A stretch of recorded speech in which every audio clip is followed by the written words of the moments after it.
The Duke of Ravenhurst seized Charlotte by the elbow before she could finish her curtsy, and walked her straight toward the stallion that had broken 3 grooms since Easter.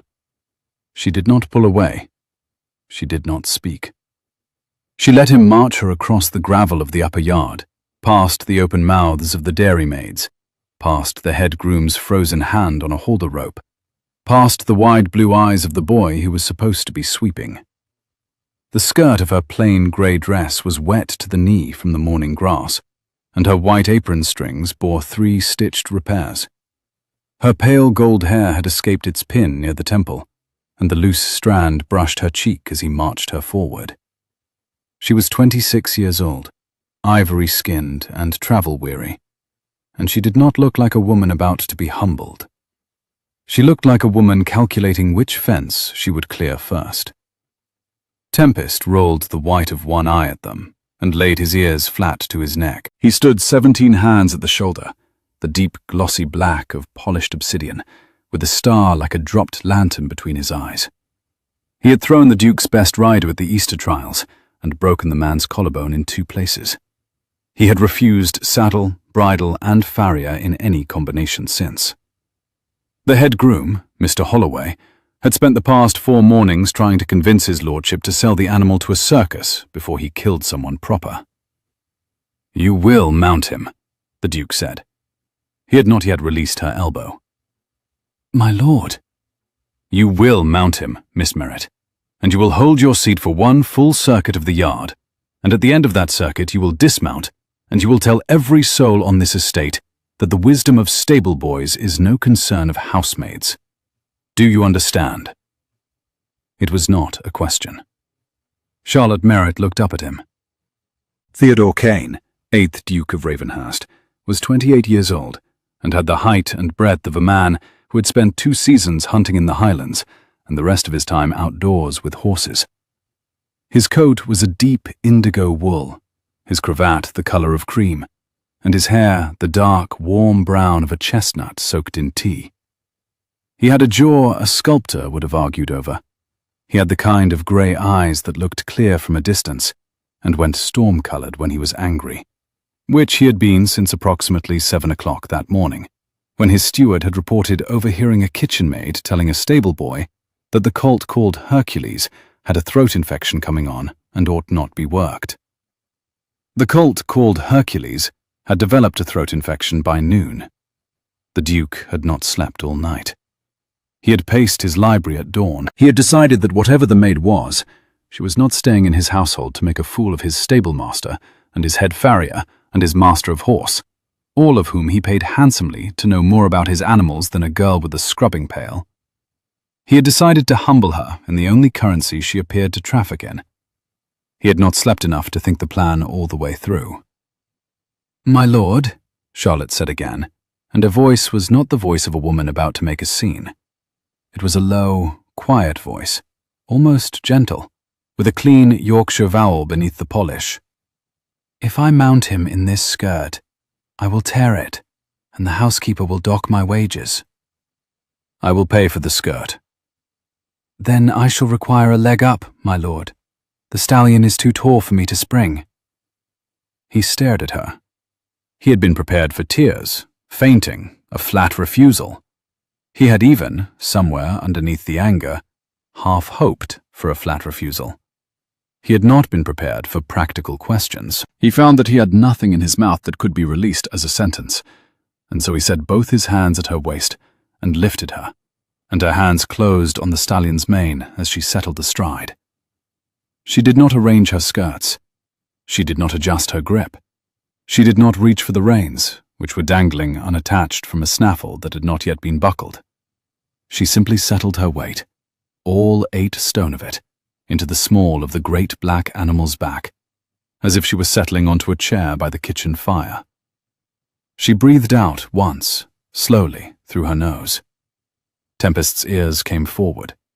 The dairymaids made a small, soft sound, none of them aware of having made it.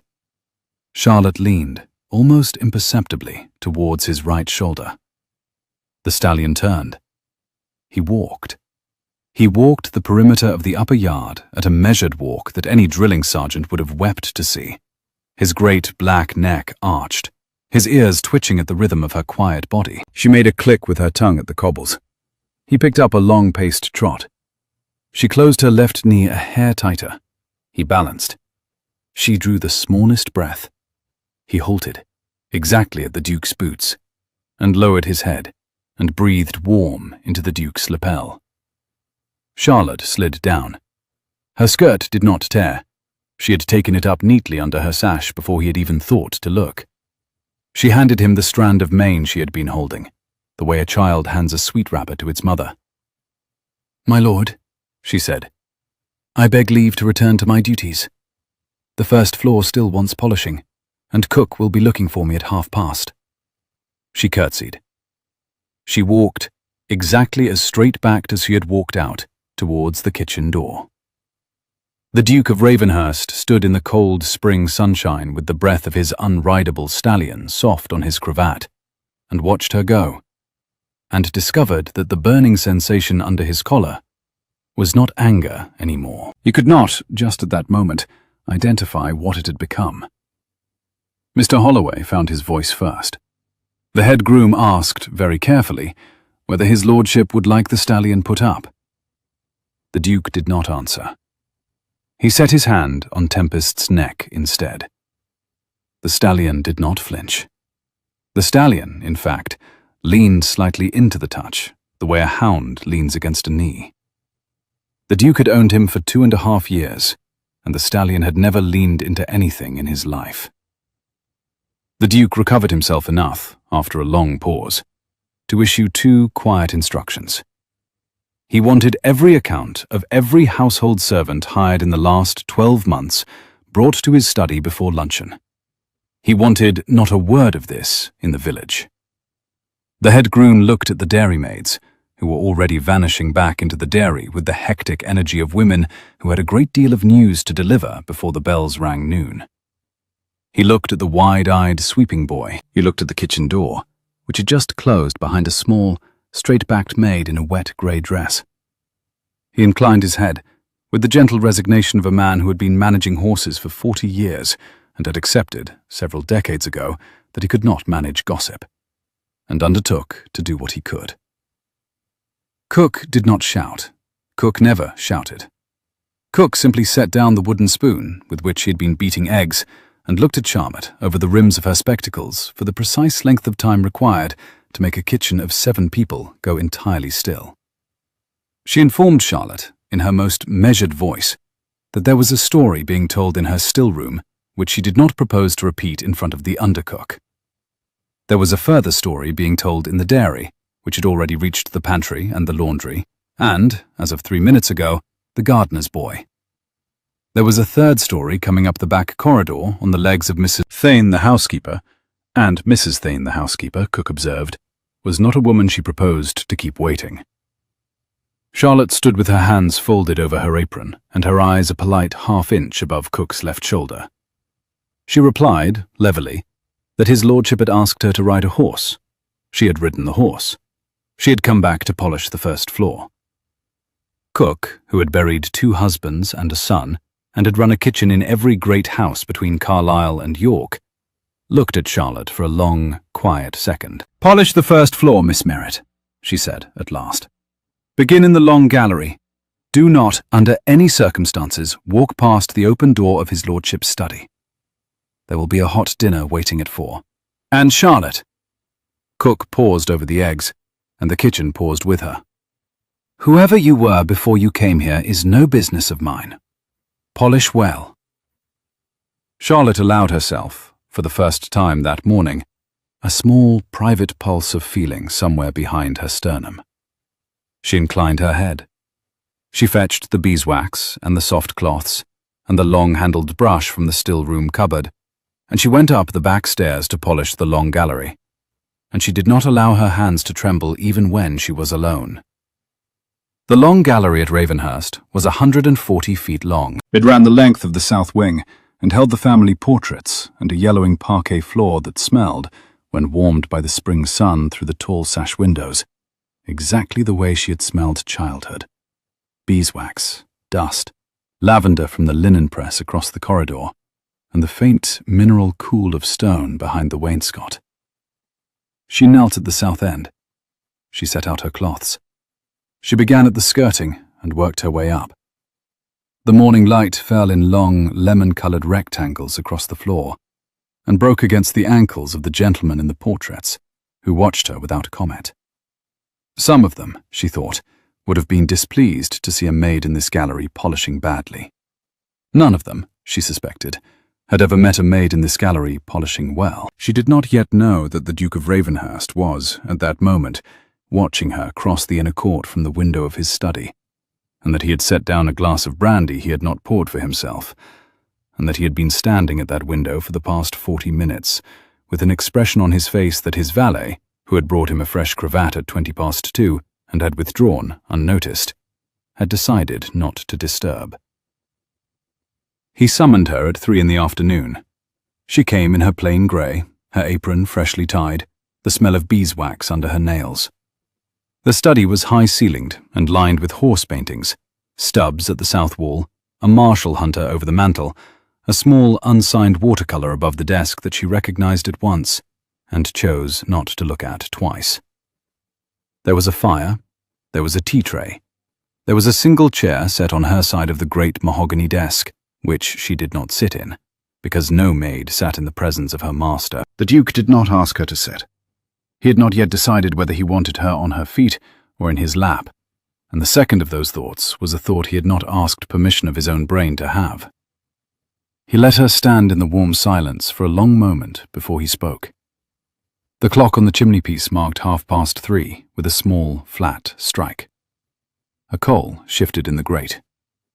Charlotte counted 4 breaths in the careful, slow rhythm she had practiced 6 years ago, on the morning she had stood for the first time in front of the house steward at her first place of service, and had answered every question without permitting her face to give him anything. He asked her, eventually, whose daughter she was. She answered that she was the daughter of a Yorkshire schoolmaster who had passed when she was 12. He asked after her mother. She answered that her mother had been the schoolmaster's wife and had not survived him by long. He asked where she had spent the intervening years. She answered that she had been in service, my lord. All of them. He waited. She did not elaborate. He had been in 3 parliaments, owned 11,000 acres, and had sat across from a French diplomat for 90 minutes during the closing of a treaty. He had never, in his life, encountered a silence as polite and as immovable as Charlotte Merritt standing on the other side of his desk, with her hands folded, and her eyes trained at the 3rd button of his waistcoat. He observed, after a small pause, that she rode. She agreed that she did. He observed that she had ridden very well. She agreed, with a quiet courtesy that gave him nothing to push against, that her father had kept a small mare for the village, and that she had exercised her on the lanes. He set his pen down. He told her, dryly, that Tempest was not a small village mare. No, my lord. He is a Godolphin descendant on the dam side, and a Darley on the sire, of 15 3/4, and he has not been gelded because his lordship has been holding him at stud. Her voice did not change. He is also currently underweight in his hindquarters, because he is being worked at full ration on cracked corn, my lord, when he has the digestion of a thoroughbred, and ought to be on bran mash twice a week, and rolled oats only thereafter. But I imagine your stable master is aware. The Duke set his pen down very carefully on its tray. Miss Merritt, my lord, that is not the answer of a Yorkshire schoolmaster's daughter. It is the answer of a woman who has paid attention, my lord. It is the answer, the Duke said, of a woman who is trained on Newmarket Heath.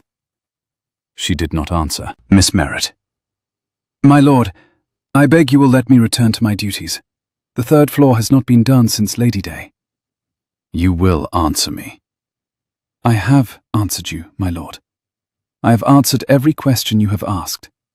If your lordship would put me a different question, I will answer that one as well. The Duke leaned back in his chair. His eyes had gone the colour of a sky just before rain. He had, in the past 2 hours, sent for the household ledger the housekeeper's references file, and his own steward. And he had read that one Charlotte Merritt had been engaged at Ravenhurst 11 months ago, on the personal recommendation of a milliner in York. The milliner had said only that the girl was honest, dexterous, and prepared to work for a half-wage with no afternoons. "You will," he said, "do me the courtesy of not pretending to me that you are an ordinary maid." She lifted her eyes for the first time. They were grey, the clear, level grey of a winter sky over a stone wall, and they met his without flinching. "I am extraordinarily a maid, my lord," she said. "I am a maid extraordinarily well. If you find that intolerable, I will collect my character, and I will be on the carrier's cart by morning." "That is not what I said." "It is what your lordship's tone said."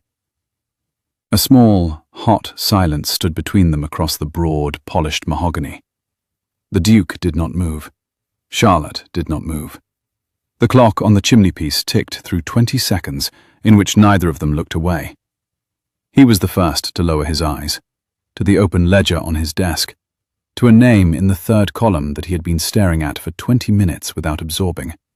And he told her, at last, in a voice carefully empty of everything, that she might return to her duties.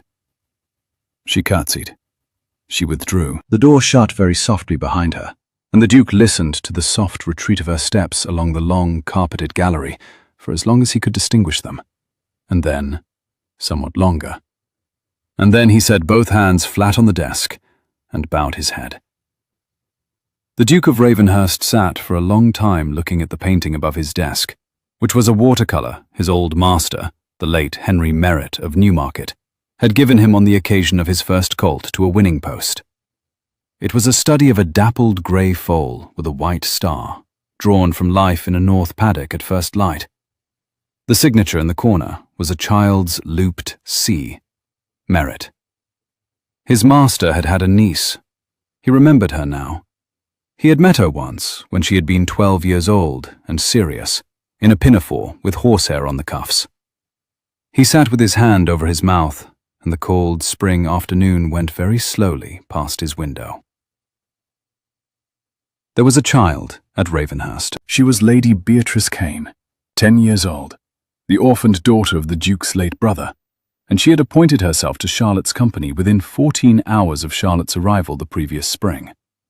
She had been deposed, briefly, when her cousin discovered the friendship, and ordered her governess to keep her at her French verbs in the mornings.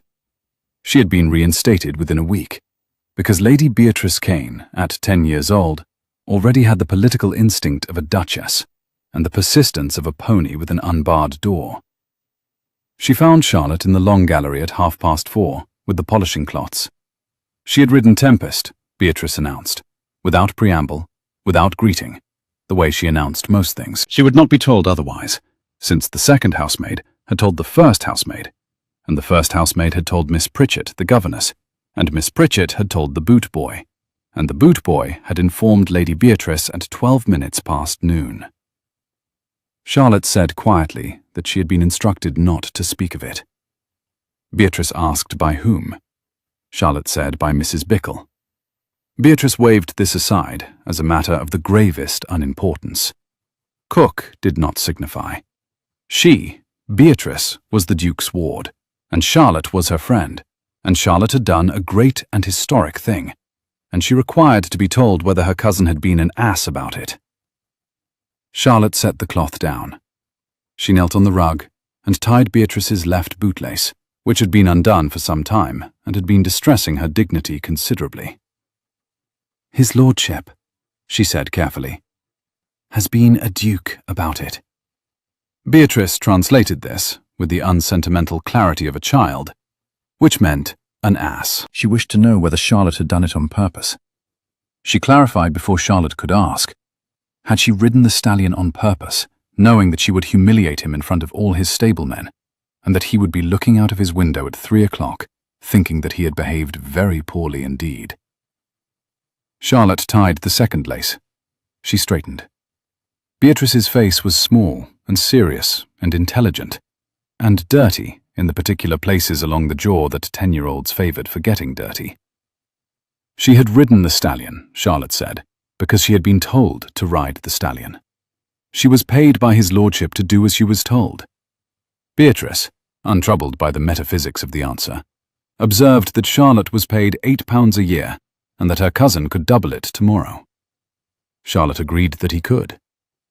Beatrice asked, with the directness only 10-year-olds and very old men permitted themselves, whether Charlotte would let him. Charlotte gathered her cloths. She tucked one under her arm. She looked at the small, fierce child at her elbow and felt, for the first time since Halford had ruined her uncle and her name and her future on the same Friday afternoon at Tattersall's 6 years ago, a small, uncomplicated wish. "Lady Beatrice," she said, "I will let your cousin do the things that make sense. I will not let him do the things that do not. I have learned the difference." Beatrice considered this. She nodded once, as a duchess would have done. Beatrice wished, of course, to be taught to ride Tempest. Charlotte refused. She enumerated her reasons gently as she walked to the next portrait.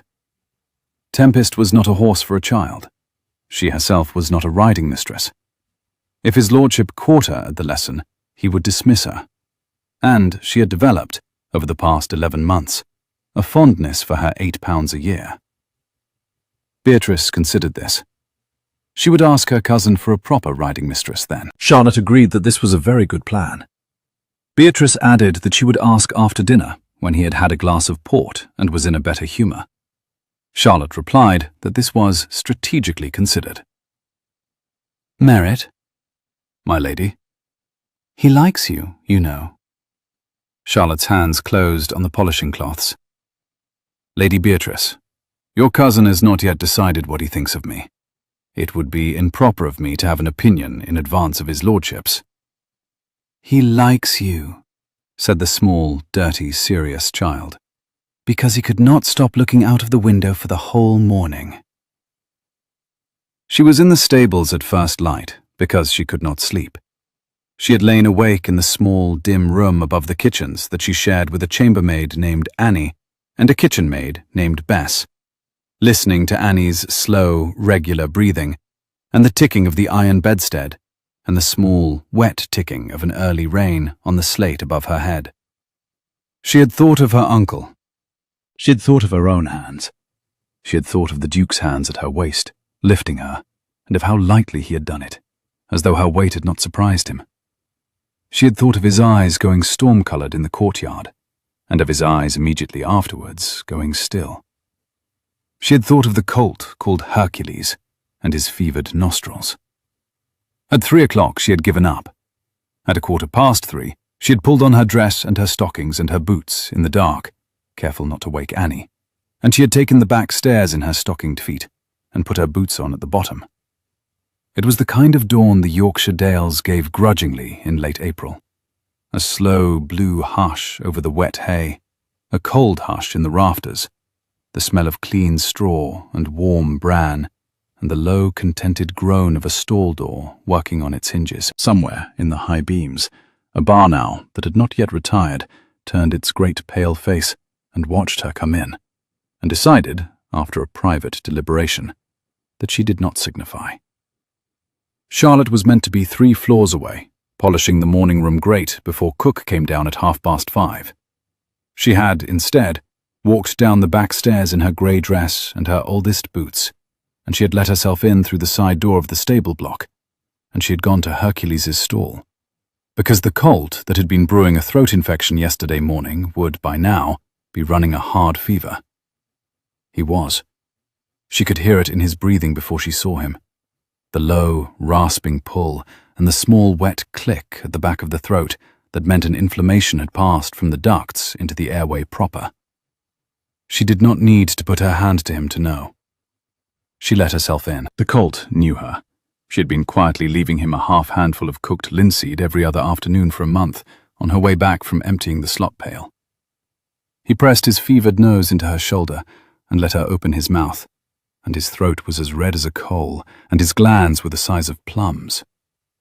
She went to the medicine cupboard. It was unlocked, which she had known.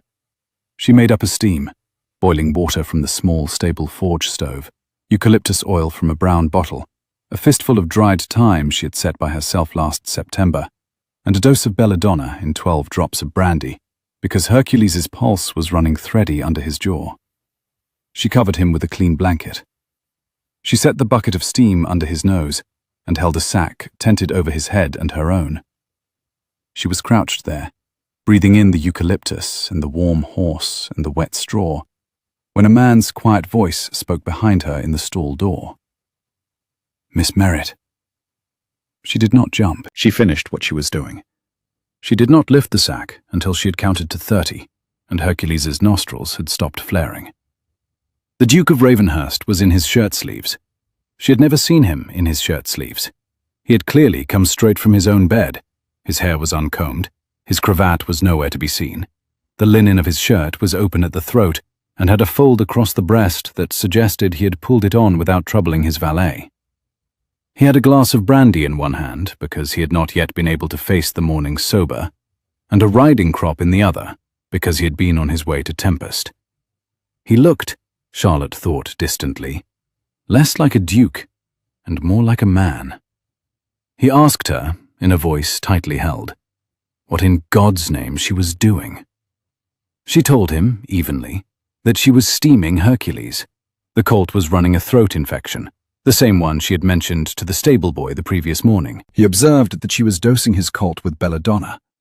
She agreed that she was. 12 drops in a spirit base. The colt would not feel it. He was 200 guineas of thoroughbred running a 40-degree fever, and the alternative was calling out the farrier surgeon at Beverley, who was 90 minutes ride away and would charge a guinea besides. The Duke set the brandy glass down, very deliberately, on the corn bin lid. He asked her where she had learned to compound a steam from eucalyptus, brandy, and 12 drops of belladonna. She did not answer. He asked her again. The lamp on the wall guttered briefly in the cold draught from the open stable door. Hercules's breathing, under the steam, had begun to ease. The Duke did not move. She straightened. She set the empty bottles back into the medicine cupboard. She closed the cupboard. She turned to face him in the dim blue light of the stable lamp. "At Newmarket, my lord," she said. "On the heath, in the spring of the year that I was 15. From a man who had been compounding it for 40 years, and who had used the same compound on a Derby winner the year before they took his name out of the books, as you very well know." The Duke of Ravenhurst put his hand against the door jamb. He breathed in once, slowly. He looked to Charlotte, very much like a man who had ridden through a long night to arrive somewhere he had not expected. He said, after a careful interval, that Henry Merritt had been his master. She agreed. He said that Merritt had given him his first winner. She agreed again, and added, after a moment, that she had been there. He looked at her. She had been 12, she told him. She had poured the syllabub at the celebration dinner. He had spilled some on his father's good cravat, and her uncle had laughed. Her uncle had liked him. Her uncle had told her afterwards that the young cane boy had the right hands and the wrong friends, and that he would do well in life if he got rid of the friends. Charlotte. It was the first time he had used her given name. She felt it against her sternum. "My lord?" "Why are you scrubbing my floors?" "Because, my lord," she said very quietly, "the man who ruined my uncle is a friend of every great house between London and York, and I have learned that the only safe place for the niece of Henry Merritt is below the level at which men like him bother to look. I have been below that level for 6 years. I had 3 weeks left on my engagement at Ravenhurst. I would have been gone, and your lordship would have remained in ignorance of me, and I would have been in another county before Sir Lucian Halford rode through your gates next month for the spring meeting. Which he is, my lord, planning to do. I read his letter to your steward by accident in February, when I was emptying a wastebasket." The Duke closed his eyes. When he opened them, he had set the riding crop aside, and he had stepped fully into the stall, and he had taken her cold hand in his warm one, as if it were a thing he had been intending to do for a long time. He told her, with the simplicity of a man who had been working a sentence over for several hours and had, at last, hit upon its plain form, that she would not be on the carrier's cart by morning. She tried once to interrupt. He did not let her. She would not be on the carrier's cart by morning, he repeated, and she would not be in another county by spring, and she would not be below the level at which men like Halford bothered to look, ever again, for one further day. She tried to tell him he did not understand. He told her, with a small, dry deliberation, that he understood very well, that the previous morning he had lifted his master's niece onto a stallion for the express purpose of humiliating her in front of 7 of his servants, and that he had been awake since 2 o'clock that morning, trying to compose the apology he was about to pay her. She began to say that he owed her no apology. He cut her off gently. He owed her, he said, an apology of considerable size. The cold Hercules snuffled into his sleeve. The Duke did not move his hand from hers. He asked her, after another long pause, whether she would take charge of his stables. She refused without hesitation. She was not a man, she told him, and his stablemaster was, and the day he put a maid over a man in the stable yard was the day Mr. Holloway resigned his place and wrote a letter to the sporting magazine that would ruin them both. He asked then under what terms she would stay. She looked at him. She looked at the dawn light coming pale and blue through the high stable window. She looked at her own hand, which was still in his, and which she did not particularly wish to remove. "Under the terms," she said, "of a salaried stable assistant, my lord. Openly. Not under Mr. Holloway, but beside him, and answerable only to your lordship. £25 a year. A small room of my own off the saddle store with a key. A condition of my engagement that I am not to be required to wear an apron, or to address Mr. Holloway as Sir, or to remove myself from the yard when a gentleman caller arrives. And one further condition, my lord, on which I will not yield." "Name it." "That, when Sir Lucian Halford arrives at your gate next month, you will not pretend you do not know who I am." He thought about it for the space of 2 breaths. "Sir Lucian Halford," he answered, "would be received by his butler, escorted to the morning room, made to wait 24 minutes while his lordship finished a letter, and then informed that the Duke of Ravenhurst's stable assistant, Miss Charlotte Merritt, niece of the late Henry Merritt of Newmarket, was unfortunately too busy with the spring foaling to attend upon him. He asked, with one eyebrow lifted half a hair, whether that would suit. She did not allow her smile. She nodded, the smallest nod a woman could nod, and answered, very quietly, that it would suit very well. She moved her things into the small room off the saddle store at noon. The room had been a tack cleaner's berth in the previous Duke's day, 12 feet by 9, with a single high window facing east over the inner court, and a narrow iron bed and a deal washstand and a small cracked pier glass on the far wall. The walls were whitewashed plaster that had gone slightly cream with age. The floor was scrubbed boards. The window had been left open all morning by Mr. Holloway's youngest stable boy, who had been dispatched to air it on the Duke's particular instructions, and the room smelled of saddle soap and old leather and clean wood and, faintly, of the lavender bag the boy had decided on his own initiative to set on the pillow. Charlotte had paused in the doorway when she first came in, with her uncle's valise in one hand and her mother's wooden box in the other, and she had looked at the lavender bag for several seconds before she had set down her things and walked across to the high window and leaned out, briefly, into the cool spring air, and laughed once, very quietly, into her own sleeve. There was almost nothing to move. A canvas valise that had once been her uncle's, a wooden box with a blue ribbon worn pale that had been her mother's, a bundle of letters she had not opened in 5 years, a worn pair of riding gloves wrapped in oiled cloth, a small leather-bound notebook with the looped C. Merritt on the inside cover, the pages closely written in pencil with diagrams of equine pasterns and feed proportions and case notes on respiratory complaints in 2-year-olds. The corners of the back pages dog-eared from 6 years of consultation in the dark by candle stub. a pair of stockings, darned at the heel.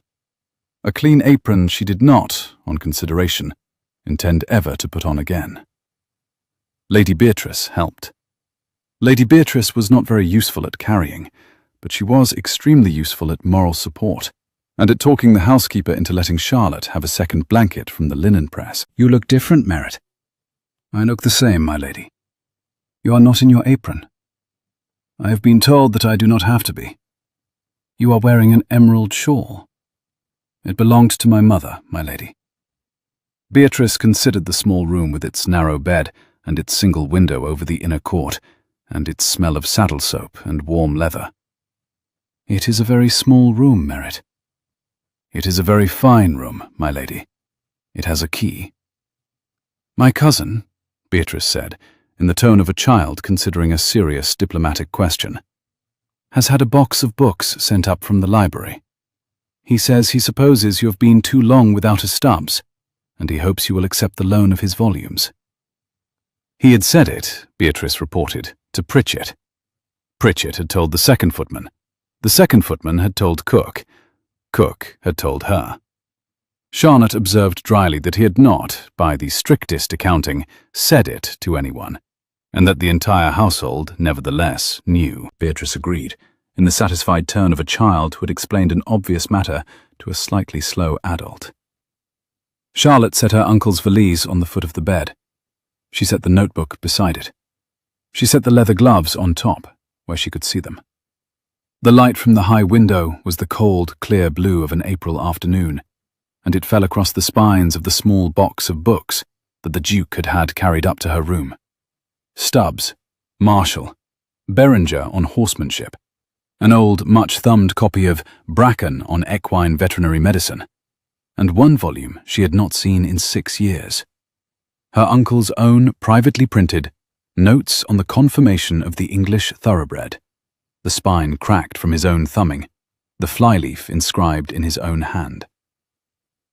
To Theodore, who has the right hands. H.M., Newmarket, 1820. She sat down on the bed because her knees had stopped being reliable. Lady Beatrice climbed up beside her and took her hand. The child noticed, with the unsentimental observation of someone who had not yet learned that observations of this kind required tact, that Charlotte was crying. Charlotte said she was sitting. Beatrice corrected her, with the firm logic of 10 years old. She was sitting and her eyes were wet, which was crying. Charlotte amended her position. It was, she conceded, a sort of crying, but the sort that did not require attention. "My cousin," said Beatrice, "is not very good at saying he is sorry. He likes to send things instead. When he was sorry to me last Christmas for forgetting my birthday, he sent a pony." Charlotte told her, gently, that books were quite enough. Beatrice was not finished. With the casual cruelty of a 10-year-old reporting reconnaissance, she added that her cousin had also told Mrs. Thane that Charlotte was to take her meals in the small dining room from now on, with him and Beatrice. Charlotte answered that she would be taking her meals in the servants' hall with the rest of the staff. Beatrice nodded. He had said she would say that. "He said," reported Beatrice, "that you would say it, and I was to tell you that he hoped, in time, you might consent to dine in the small dining room on Sundays, when the staff has its half-day, and that he understood the weeks in between." Charlotte set her hand over her mouth. Beatrice asked, with the air of a child raising a delicate matter of state, whether Charlotte was going to marry her cousin. Charlotte said no. Beatrice asked why.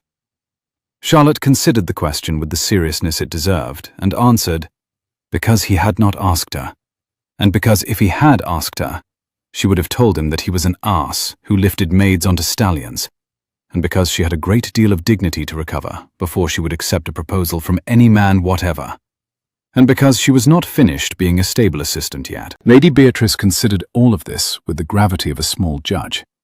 She nodded. "Sundays," Beatrice declared firmly. Charlotte would come to dinner on Sundays. Charlotte agreed, on Sundays, that she would dine with her. Beatrice pronounced this satisfactory and slid down off the bed. She would now, she announced, go and tell her cousin that Charlotte had accepted, on the condition that he was not an arse, and she walked out of the room in the considered, head-up manner of a small ambassador delivering a treaty. The door closed. Charlotte sat for a little while longer, with her hand on her uncle's notebook, and her mother's blue ribbon under her fingers, and her own private reflection that there were considerably worse things in the spring of one's 26th year than to be reinstated. 3 weeks later, the carriages began to arrive for the spring meeting at Raisby. Raisby was 40 miles south. It was the third great horse fair of the spring season, the one at which serious breeders compared serious stock and serious money was placed on serious wages, and the one to which Sir Lucian Halford had been issuing his letters of intent since the beginning of March. The Duke had, at Charlotte's request, kept his promise. Halford had been received in the morning room. Halford had been made to wait. Halford had been informed that the Duke's stable assistant was occupied. Halford had ridden away. Halford had then, 4 days later, written a public letter to the sporting magazine, informing the readership of England that the Duke of Ravenhurst had taken an unusual interest in a particular kind of stable hand. The Duke had read the letter at breakfast. He had set down his tea. He had, very calmly, asked Charlotte whether she would do him the honour of accompanying him to Raisby in the capacity of his stable adviser, in such dress as she felt comfortable, on such terms as she herself would set. Charlotte had said yes. She had borrowed nothing. She had owned, in a small trunk at the bottom of her uncle's old valise, one riding habit. It was deep emerald green, cut high at the throat, military at the shoulder, narrow at the waist, and full at the skirt. And it had been made for her by her uncle's wife the spring before her uncle's last meeting at Tattersall's, when Charlotte had been 17 and had been intended, briefly, for a season in London. She had not worn it in 9 years. She had aired it 3 times by the backstairs window the week before, in the cold spring air, until the smell of cedar shavings had given way to the smell of green grass. She had let down the hem 1/2 inch, with stitches no governess would have praised, but no horse would have noticed. She had pinned a small jet brooch at the throat that had also been her mother's, and she had stood in front of the small square of looking-glass nailed to the back of her wardrobe door, and she had not, for a long, careful moment, been entirely certain who was looking back at her. The fairground at Raisby was set in a long green meadow on the south side of the village, ringed by hawthorn hedges that were just into their white May flower, with the auction ring at the centre, and a grand stand of weathered oak at the north end, and a refreshment booth, and a small brass band, and the canvas tents of 6 breeders stretched along the eastern hedge. The sky was the cool, clean blue of a morning that intended to behave itself. The grass underfoot was springy from the night's rain. The air smelled of clean horses and hawthorn, and the warm sugar of the booth's cakes. There were perhaps 300 people on the ground, most of them men, most of them in dark coats and high boots, most of them carrying riding crops, as if a riding crop was an item one ordinarily required at an outdoor breakfast. There were perhaps 30 women, of whom 4 had any business with the horses, and the rest were ornamental, and Charlotte registered each of these, briefly, the way a soldier registers cover before crossing a street. She walked into the courtyard at Raisby, on the Duke's arm, at 10:30 on a cold, bright Friday morning in May, and the small cluster of breeders who had been gathering by the auction ring went quiet in patches, the way grass goes quiet when a hawk crosses. Sir Lucian Halford was at the rail. He was 48 years old, and exceptionally good-looking in the way that a winter wolf is good-looking. Narrow, polished, exact, with very pale grey eyes and very dark hair, and the particular elegance of a man who had spent a great deal of money for a long time on not being mistaken for anyone else. He wore midnight blue. His cravat was edged in silver. He was holding a riding crop with one gloved hand and the price catalogue with the other, and he had been laughing at something a fat squire on his left had said when he saw the Duke walking towards him with Charlotte Merritt on his arm. The laugh stopped. "Ravenhurst," he said. "Halford. You have brought your stable adviser." "I have." "How extraordinarily egalitarian of you." "I find," said the Duke, with a polite small smile that did not reach his eyes, "that egalitarian arrangements yield superior livestock." Charlotte released the Duke's arm. She walked past Halford without looking at him. She walked along the rail of the auction ring, where a colt was being shown by a heavy-set groom with a strap arranged across the animal's withers in a manner that any honest dealer would have recognized within 12 seconds. She stopped opposite the colt. She rested her gloved hands on the rail. She studied him for the slow count of 4. She turned her head a quarter of an inch and said, in a voice not raised, but pitched to carry exactly to the gentleman beside her, who was the buyer, "Sir, you might ask the gentleman to remove the strap." "The strap, miss?" "Across the withers, sir, under the saddle pad. It is keeping a small swelling from your eye. It is the swelling I should examine before I bid." The buyer was a wealthy farmer from Lincolnshire by the name of Mr. Endersley. Mr. Endersley had 8,000 a year and a deep distrust of London horsemen. He looked at Charlotte. He looked at the colt. He looked at the heavy-set groom, whose ears had gone pink. He turned to the auctioneer. "Have the strap off, sir, if you please." "Solutions, man, have the strap off, sir, or I do not bid." The strap came off. The swelling, which was the size of a hen's egg, was visible to every man within 20 feet of the rail. It was the kind of swelling that, in a 4-year-old, indicated a developing splint, which indicated a horse that would be lame inside the year. Mr. Endersley closed his catalogue. "I do not bid, sir." "Mr. Endersley." "Good morning, sir." The colt was led away. The auction ring, which had been quietly noisy, was now quietly silent. Sir Lucian Halford had not moved from the rail. He was looking at Charlotte the way a man looks at a glass he has dropped, and which has, against probability, refused to break. He stepped towards her. "Miss Halford." The Duke had not moved either, but his voice cut across the air between them like a blade across leather. "I should like a private word with you, sir, in the course of the morning, by the south paddock, at your convenience. I shall wait." Halford's eyes did not leave Charlotte's face. "Ravenhurst." "At the south paddock, sir." A small, white silence. Sir Lucian Halford bowed, very slightly, in Charlotte's direction. He turned and walked towards the south paddock. Charlotte released the breath she had not, in the past 4 minutes, allowed herself to take. "Miss Merritt." "My lord." "That was beautifully done." "Thank you, my lord." "Will you walk with me to the colt sales?" "In a moment, my lord." She rested her gloved hand, briefly, on the rail of the auction ring. The wood was warm under her palm with the morning sun. She breathed. She steadied. She thought, distantly, of her Uncle Henry, who had taught her to spot a strap and swelling with the patience of a man teaching a daughter to read, and of the Friday afternoon at Tattersall's 6 years ago, when the same Sir Lucian Halford, with the same gloved hand, had pointed at a bay colt and announced to a crowd that the horse was sound, and had then collected his commission, and had ridden home, and had written a letter to a magazine that had ended her uncle's career, and broken her uncle's heart, and put her, Charlotte, into a kitchen pantry within a month. She had been 20 years old. She put her hand through the Duke's arm. She told him, without looking at him, that she would now like to walk to the colt sales. He glanced down at the gloved hand resting on his sleeve and observed, very gently, that it was shaking.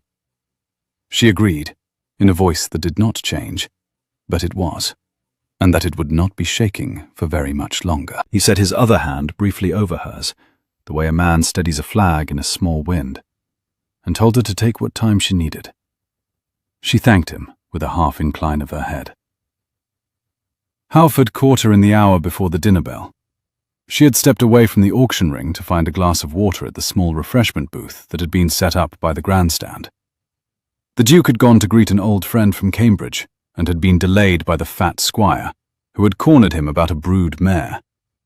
Charlotte had gone alone, which in any ordinary year of her life had been her preferred condition, and she had taken the glass of water and turned, and Sir Lucian Halford had been standing 2 feet from her, with his pale eyes very level, and his gloved hand resting on the silver head of a walking cane. "Miss Merritt." "Sir, you have grown up." "It is an unavoidable consequence, sir, of time." 6 years. 6 years, sir." "You have grown up rather well." "Thank you, sir." He smiled. It was the smile of a man who had practiced it. "I do wonder, Miss Merritt, what your Duke would think of certain particulars of your uncle's last year." "He knows of them, sir." "Does he know all of them?" "All that there are, sir." "Are you certain?" "I am, sir." "I am not." She set the glass of water down on the booth. She did not turn her body away from him. She did not look down. She had spent 6 years cleaning grates and emptying chamber pots and sleeping in attic rooms with 3 other women, and she had used those 6 years for several useful purposes, of which one had been the slow, patient, meditative practice of not allowing her face to register in the presence of men like Sir Lucian Halford. "Sir," she said, "your concern for my uncle's posthumous reputation is touching. It is also 6 years overdue.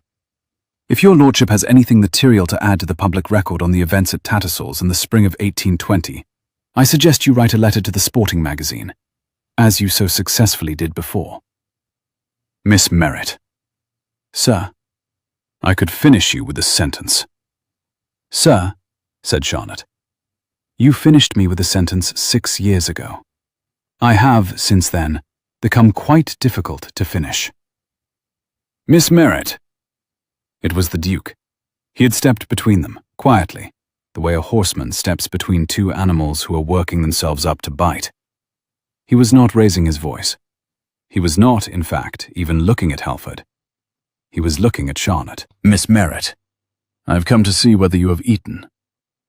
"I have not, my lord." "I thought as much. Halford, if you will excuse us." "Ravenhurst! Halford!" The Duke did look at him then. "A word, sir, in private." "My lord, a word, Halford." "By the south paddock, as I said." A small, brittle silence. Then Halford bowed, the smallest correct bow of a man who had been cornered in his own preferred clearing, and stepped back. The Duke did not move until Halford had walked out of earshot. He turned. He took Charlotte's gloved hand. He lifted it briefly to his lips, in front of the small, interested crowd around the refreshment booth, and pressed a kiss against her knuckles. And the small, interested crowd became a small, enthralled crowd. And Charlotte Merritt felt, for the first time in 6 years, that she was not alone with what she had been carrying. He told her, quietly, that he was about to go and have a very direct conversation with Sir Lucian Halford, and that he would prefer she not be present for it. She tried to object. He told her it would not take long. She asked what he would say. He laid out his answer in the slow, careful tones of a man who had drafted it in his head 3 times that morning and intended to deliver it whole. He would tell Halford that the events of Tattersall's in the spring of 1820 were now under review by himself and by Lord Ashbury and by the Marquis of Bourne, all 3 of whom had written letters this past week at his request. He would tell Halford that the sporting magazine would be receiving a counter-statement in the next issue, signed by all 3. He would tell Halford that the next time he spoke her uncle's name in public, he had better be prepared to say it under oath. And he would tell Halford that the next time he addressed Charlotte in a corner of any horse fair in England, he would be answering to the Duke in the morning, with pistols. "My lord." "Charlotte, do you understand me?" "Yes, my lord." "Eat. I shall be back in 20 minutes. He went. Charlotte sat down at the small wooden table by the booth. She put her hands flat on the cold pine planks to stop them shaking. She watched the Duke walk across the green grass towards the south paddock, with the long stride of a man who had been about to do something for a very long time, and had finally been given the license to do it. 20 minutes later, He came back. Sir Lucian Halford had left the meeting and was already in his carriage, and the carriage was already on the London road. The Duke held out his arm. "Miss Merritt?" "My lord?" "Will you walk back to the inn with me? Through the meadow. The long way." She put her hand through his arm. They walked. They walked through the long meadow that lay between the fairground and the inn, which was a quarter of an hour by the cart road and a half by the field path. And there was no one in it but a thrush in a hawthorn, and a pair of brown cattle, and the slanted yellow light of an English May afternoon. Charlotte did not speak for the first half of the walk. The Duke did not press her. At the kissing gate that opened onto the meadow proper, she stopped.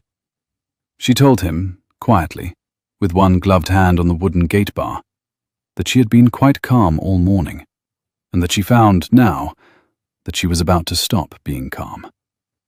He told her, without hurry, that this was permissible. She said she would rather not be observed. He looked deliberately at the field, in which there was nothing observing them but a thrush in the white-flowered hawthorn, and informed her, with the same steady gentleness with which one might inform a horse that there was no need to shy at a passing leaf, that the thrush had poor opinions of all of them, and that its discretion could be relied upon. She laughed. It was the smallest laugh, and it was wet at the edges, and it was the first uncomplicated laugh she had laughed in his presence, and it broke the surface of her face open like a stone dropped into a still pond. She put her hand over her mouth. She turned her face away from him. The Duke set his hand on the small of her back, very gently, and did not move it. "Charlotte." "My lord, I shall be all right in a moment." "Take what time you need." "My lord, I—" "Take what time you need." She wept. Not for very long, not loudly. Just the slow, steady weeping of a woman who had been holding a thing for 6 years, and had set it down at last, and discovered, on setting it down, that she had not been aware of how much it had weighed. The Duke did not speak. He did not pull her into his arms. He did not produce a handkerchief at her, or recite her any speeches. He stood beside her at the kissing gate, with his hand on the small of her back, and he kept his hand there for the precise duration of her weeping, and not 1 second past it. When she stopped, she stood very still. "My lord." "Charlotte." "I should like you to understand something." "Yes." "I am not crying because of Halford." "No." "I am crying because for 6 years I have been doing this without anyone behind me, and I had got rather used to it. And what I am finding this afternoon is that I am not as accustomed to it as I had supposed." "Charlotte." "My lord." He turned her, very gently, to face him. "Miss Merritt, Charlotte, I want you to come home with me." "My lord, Not as a servant, not as a project, not as a matter on which my conscience requires repair, although it does. I would like you to come home with me as Charlotte, as yourself, as my master's niece, and as the woman who rode my unrideable stallion at first request, and as the woman who has just told Sir Lucian Halford that he is 6 years overdue, and as the woman whom I have not stopped looking at since the morning she laid the strand of mane in my hand and walked back to the kitchens." "My lord." "I am 30 seconds, Miss Merritt, from kissing you in this meadow.